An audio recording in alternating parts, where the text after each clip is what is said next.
جو جانور ہم قربانی میں ذبح کرتے ہیں ان میں 7 اعضاء ایسے ہیں جن کا کھانا مکروہ ہے۔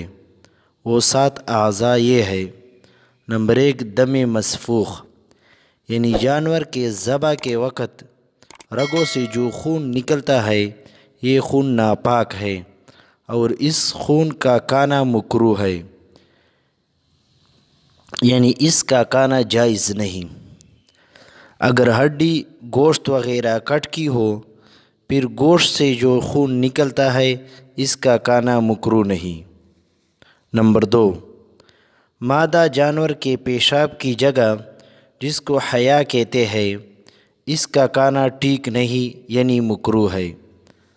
نمبر 3، نر جانور کے خصیتین، یعنی بعض لوگ اس کو کپورے کہتے ہیں، اس کا کھانا بھی مکروہ ہے۔ نمبر 4، غدود، غدود کا کھانا بھی مکروہ ہے۔ غدود وہ گلٹی ہے جو جانور کے مختلف اعضاء میں پایا جاتا ہے۔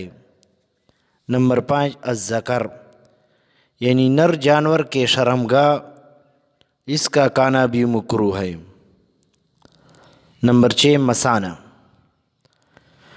جہاں پیشاب جمع ہوتا ہے اس کو مثانہ کہتے ہیں، اس کا کھانا بھی مکروہ ہے۔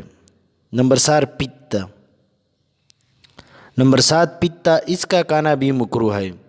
یہ 7 اعضاء ایسے ہیں جن کا کھانا مکروہ ہے۔ نمبر 1، دم مسفوخ، جو جانور کے ذبح کے وقت جو خون نکلتا ہے اس کو دم مسفوخ کہتے ہیں۔